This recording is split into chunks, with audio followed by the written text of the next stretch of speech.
Music in Every Home project pulls together so many strands of what I had envisioned, but found that it was very difficult to do as an individual person. And the Harrisonburg Music Teachers Association is a group of amazingly, not only talented, well-trained, professional people, but there is such a heart in this group. And the role of relationships in our professional endeavors spills over into the way we want to be musicians who serve the community. Music has so many gifts to offer, but not everyone has the opportunity to study music. It costs, it requires teachers. There are so many barriers that can be in place for students of different backgrounds. So it's really important that we who have the ability to do so try to remove some of those barriers, like having an instrument to practice on at home, particularly tough with an instrument like a piano, which can be very expensive.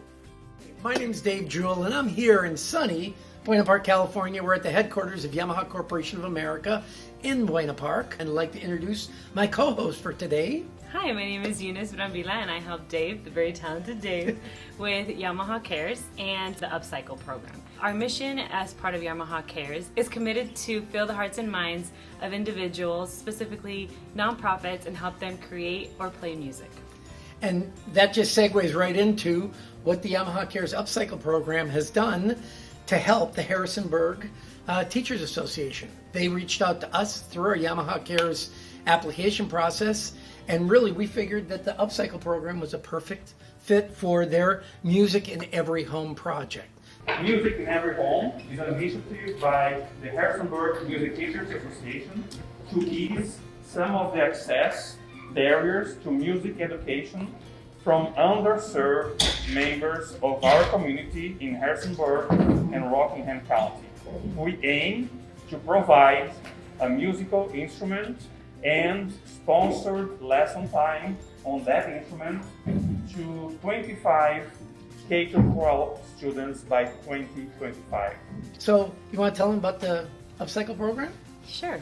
So the Upcycle program is basically taking what was no longer being able to be used as an instrument, taking that and creating an art piece out of it. So what we do as an organization is we take instruments that can no longer be used for their original form, donate them to organizations, they create art and sell it to generate revenue for their nonprofits, which is awesome because we see how talented people are and create amazing instruments and other forms of life on the guitars with what we donate to them that would be normally in a landfill.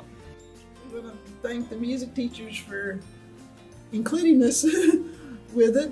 Otherwise, I don't know how we would have gotten involved in it, but I'm glad that we did.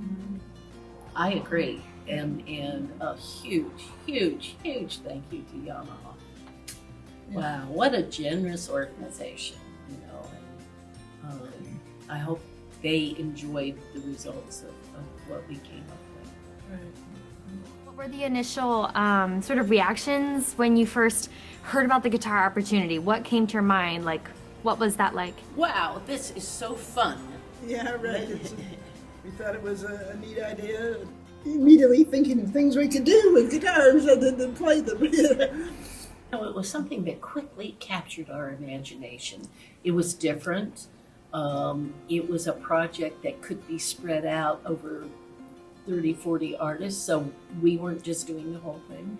Everyone was original about it, weren't they? Yeah, I had fun in my shop using the saws and all kinds of things, cutting it up into pieces and then reassembling it. So we got everybody kind of out of their own little box of how they were doing their craft and gave them a way to kind of expand their creative juices and do something different. Mosaics is a love of mine, so I made a mosaic mirror out of that. And, none of that was hard because Sarah did the hard part. Well, but that was, to me, that was the easy part. Because I just had the tool and you had that easy. Actually, having the guitars in the front window of our store was one of the most crowd-pleasing exhibits we've ever had out there. We had more people stopping by and saying, "Oh, I love the guitar idea," and coming into the store saying, "I've seen this store forever, but never stopped in. When I saw the guitars, I had to come in." You know, so it's been good for us too. That was a fun one. Bring us another one. Yeah, it's so cool. That Oasis organization they partnered with did incredible work. And we have to say, both of us, Yes. that these 40 plus guitars are some of the best we've seen. We donated over 1,200 guitars to over 30 organizations, and these are some of the best ones. So if you're able to bid on some of these and really get after them, man, we would highly recommend it. You're going to have an incredible art piece, you're going to benefit the school program, and you're going to give equal access to kids K through 12 with music education. What better, right? Music in the home. Amazing, yeah. That's what it's called. As So- this has unfolded among us, it has been a wonderful inspiration and a hopeful thing to see how not only members of HMTA are part of this, but the bonds and the bridges that are being built between the other musicians in the community, the teachers, the college community. There are musicians everywhere, and we're all drawn together in this, broadening that base and getting the word out and finding support for both learners and teachers.